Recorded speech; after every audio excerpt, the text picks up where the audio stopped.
This is Clint Barton, better known as Hawkeye. He's a core member of the Avengers, Marvel Comics' most well-known superhero team to this day, but not one of their most well-respected heroes. Hawkeye's not your favorite hero, don't sit here and lie to me. If you're a fan of the movies, either you might not have a very strong opinion on him, or you actively dislike how boring he is most of the time. And I wouldn't blame you, he's kind of just there. And whilst there is some depth to his character, with his family and all, there still isn't that much to draw off of him. The main thing that separates modern Hawkeye from S.H.I.E.L.D. agents is that he uses a bow and arrow. He's just nowhere near as interesting as Captain America, Iron Man, Thor, or the Hulk. But if you're a fan of the comics, you'll know that Hawkeye wasn't always this glorified spy who has a thing for medieval weaponry. Hawkeye used to be a superhero. A real superhero. He had a costume, he had his sky cycle, but most importantly, he had authority, at times being so well respected that he was the one with jurisdiction to kick people out of the Avengers. There was even a time where Iron Man himself was told to leave the Avengers by Hawkeye. But not that many people are aware of this side of Hawkeye because he's not cool. Even when he first started showing up in the Marvel Universe, he was treated like a loser by his peers and his ops. Even since day one, being Hawkeye has been pretty tragic. Eventually, Hawkeye started to look different. He wore darker clothes, dropped his cowl, dropped the battle skirt, and in some cases, rocked a buzz cut like he was Marlon or something like that. Then he started wearing these stupid purple shades, which I hate with my whole heart, and that's the Clint Barton that made it on screen. And while this version isn't always bland, he still sucks. I want people to know the Hawkeye before the revamp, the Hawkeye before the makeover, the Hawkeye that in my eyes was sometimes kinda cool, because I don't think that the current Hawkeye achieves the goal of being cool more than a quarter of the time he has on screen. So, my name's Taffi, and this is a dumb video I made because I really hate these stupid sunglasses.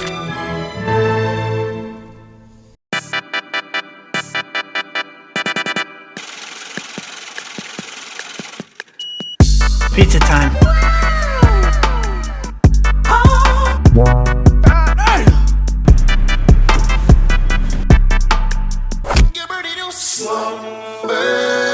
Hawkeye first appeared in issue 57 of Iron Man, written by Stan Lee with art by Don Heck, and was partnered with Black Widow. Believe it or not, Hawkeye's first appearance is oddly a mix of a villain and a hero's origin. In this issue, Tony takes Pepper Potts on a date to the Coney Island Fair, with the intention of boring her so she doesn't get too entangled with him, as he doesn't want romance to mess up his life as a superhero. They first see Hawkeye as a circus act, hitting some bullseyes, but nobody's amused by his skills and just roasts him the whole time. And what's worse, Hawkeye is further blindsided when Iron Man has to save a bunch of people from a malfunctioning ride. That same night, enraged by humiliation, Hawkeye constructs a flashy new costume and some specialized arrows so that he can attain glory and attention through the guise of being a masked Marvel. But it all goes south pretty quick, as his first night on the job starts off as a massive failure, when the cops mistake him for the accomplice of a jewel thief he was trying to stop. Even the damn police think he's a running, and they wear all blue with matching hats. Whilst running from the police, Hawkeye is approached by Black Widow in a car, and is immediately smitten by her beauty, and is willing to do pretty much anything it takes to bag her. She uses this to her advantage and manipulates him into assassinating Iron Man, but makes it clear that he shouldn't harm Tony Stark, because at this time, Tony's secret identity hadn't been revealed. Hawkeye agrees, but mainly wants to get revenge on Iron Man for ruining his act at the carnival. So he goes out and is nearly successful in defeating Iron Man, but fails in totality, narrowly escaping. Hawkeye continues to appear in Iron Man comics as Black Widow's henchman / love interest for a while, until he eventually realizes he's been missing the point of why he put the mask on, and wants to repair his identity by joining the Avengers. It doesn't take much to convince the team that he's fully reformed, even though he introduced himself to the team by kidnapping somebody, but Hawkeye does prove himself to be a committed member of the group, especially in this time where the original founding members had stepped away. So far, Hawkeye was never intended to be the cool guy in the Avengers, but he was able to hold his own, and his marksmanship skills were very impressive, as he was able to go toe-to-toe with Iron Man with only his wits and tricked out arrows. He can come across as a bit of a twit sometimes, especially since he did pretty much anything Black Widow would ask him to, without much forethought or follow-up questions. Did you hear that, Hawkeye? The accursed Iron Man is under suspicion in Stark's disappearance. I heard, Natasha. With Iron Man gone, this is your chance to raid Stark's factory again and steal his plans for his newest weapons. I've agreed to be your ally, my lovely Black Widow, but my heart rebels at the thought of treason. It will not be treason, my bold hero. I only serve the cause for international peace. He believes any lie I tell him. Strong as he is a putty in the hands of the Black Widow. Very well, my darling, I'll do it. and then he just proceeds to just commit treason. However, he just wants to prove his worth, whether it be to the world or the one person whom he admires, who oddly does learn to love him back. But without his bow, he's like a dead weight. He breaks his bowstring in an adventure with the Avengers, and is pretty much out of commission for the whole issue, other than him chiming in with a few comments here and there, all until Nick Fury asks the Avengers to capture Black Widow. Hawkeye's ordered to set the mission out due to his relationship with her, but he doesn't just bow out and listen to orders. He decides that even if his bow's broken, he'll still save Black Widow by taking pin particles and donning the identity of Goliath. In these earlier Hawkeye stories, while he's seemingly given a punching bag-like role due to his status of not having powers and people demeaning him for it, instead of him just being portrayed as a loser, we see a pattern of him being an underdog, and at times a huge simp. While the odds are technically stacked against him, he constantly proves to be better than what people perceive him, and is underestimated at nearly every turn, even going all the way into the 90s. By this time, Hawkeye was a seasoned member of the Avengers, and was still underappreciated, even by street-tier villains like Batroc the Leaper. In the 1998 run of Hawkeye the Mightiest Marksman, he gets set up by the Taskmaster, who studies his moves by hiring mercenaries to attack Hawkeye. Clint defeats all three of them damn near by himself, but still has to face the Taskmaster later. Through my time reading these classic Hawkeye stories, my takeaway is that through Hawkeye's career, his position as a hero with no superpowers can cause him to be hardened and more stubborn, even more than in his first appearance. After being disrespected for years, even well before his masked debut, his hurt ego caused him to inflate his pride. He pushes himself to extreme limits and is honestly one of the most capable members of the Avengers by the 90s. And in this run of the Mightiest Marksman, he refuses to receive help from his team after he and the new Avengers discover that he's being targeted. At the end of the issue, when Firestar, a new young Avenger, calls for backup, he does commend her for it by saying that Avengers don't blindly follow orders, they take initiative when need be, which in ways calls back to Hawkeye's earlier days as Goliath. But following these stories, it's very apparent that whilst Hawkeye is very capable and charismatic, he isn't exactly cool. Being cool comes with being respected, and not only do the people in these comic stories show him little respect most of the time, but readers don't respect him anywhere as near as much as Iron Man, Thor, Hulk or Captain America. So when approaching the 2000s, Marvel decided not only to revamp Hawkeye, but to revamp their entire roster to make everything more modern, but more importantly, cool.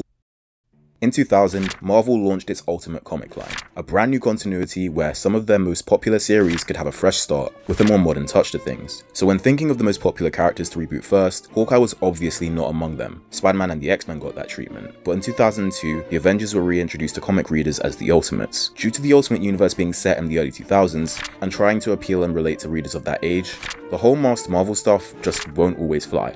Especially for Robin Hood over here. Whilst the classic elements of the other Avengers stayed pretty much the same and the characters were recognizable off rip, Hawkeye looked like a whole new man, minus the bow. He wore shades, had a sleeveless black and red skin-tight uniform, and there was no pointy cowl in sight. The Ultimates felt a lot less like a team of costumed heroes, but sort of like the Suicide Squad if they weren't all criminals. The Ultimate Universe had its highs and lows, but hit a major all-time low with the huge crossover event that was Ultimatum. Not all aspects of it were disliked by fans, but it was widely deemed a failure. After the huge mess of that event, in 2011, Ultimate Hawkeye got his own limited run, written by Jonathan Hickman, a writer who in the past few months I have not been able to escape. But not in a bad way, since he writes brilliant stuff. Hawkeye in this book has some more backstory given to him and his own SHIELD Black Ops mission to lead, and he's essentially written to be Bullseye if he wasn't a homicidal psychopath. He can turn nearly anything into a projectile weapon, which he won't miss a shot with. Only, Hawkeye's preference is the bow and arrow. Whilst Hawkeye has always been a bit of an asshole, this is probably the most snarky and backhanded I've ever seen him. He was discovered by Nick Fury whilst being incarcerated, which probably adds to why this depiction of Hawkeye acts so nonchalant. Whilst this version of Hawkeye didn't exist in the main continuity of books, the effect he had on the character was still immeasurable. Since the Ultimate books, Hawkeye is rarely seen with his cowl on, and it hurts my soul. He went from crafting an identity of his own as a masked crime fighter who needed nothing more than a bow to stand next to his super peers, to being Jason Bourne with a bow and arrow. At least some of the cartoons kept this legacy going, such as in Avengers Earth's Mightiest Heroes, where I believe he peaked on screen, but that wasn't enough. Not only did every other adaptation make him wear a less flashy cowl or a stupid pair of shades instead, but Earth's Mightiest Heroes got cancelled after like one season. Disney replaced the series with Avengers Assemble, a show which took heavy influence from the MCU and Ultimate Comics depiction of these characters, which meant Samuel L. Fury and this abomination of an archer made their way onto television screens. I can't speak for you, but I can't stand this design. It's so uncool because of how obvious the agenda is. Masked archer equals goofy. Sunglasses archer equals cool. Just because Blade wore shades doesn't mean it's the key to gaining swag. The shades don't make the man, he's still a loser. All you brought was 6 niggas to beat this nigga? What you mean we got 7? Come on. Hawkeye don't count. You right, it's 6. And what's worse is I can see his eyes! The eyes being hidden is what adds aura to the design. It's the mystery behind what the character's thinking. And they couldn't even get that right. Wouldn't it have been easier to animate and composite if his eyes weren't visible? So why go through all that trouble anyways? Okay, I need to lock in. Sorry about that, I just wanted to let out some pent-up aggression. Anyway, in the 616 universe, Hawkeye 2 removed the cowl. But for the first time ever, I can swallow my pride and confidently say it, Clint Barton, Hawkeye with the sunglasses, was really cool. Let me see, what's the next line?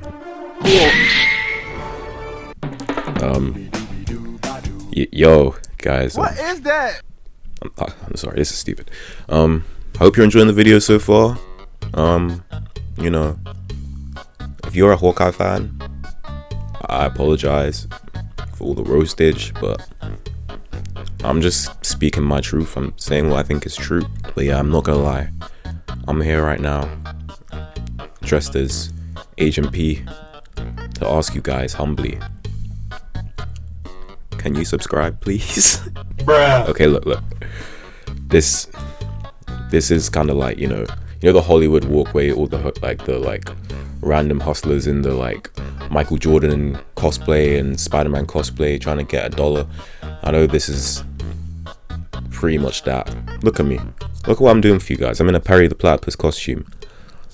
Just to ask, hey, subscribe, it's free. You stupid. If you're enjoying the video, I got more videos like this, so check out the playlist that I put in the description. You can binge the rest of the videos. And I got more cool stuff coming after this too, promise you. I was thinking of branching out, doing more stuff than just superheroes and comics and stuff like that. I have a Homer Simpson video that I'm planning on working on, so let me know what you guys think of that. If it flops, I'll stick to the superheroes, I guess. I think I know what you guys like by now. That's pretty much it from me. Subscribe, like, comment, you know what I'm saying? Let's get back to actual content instead of me standing here like a fool.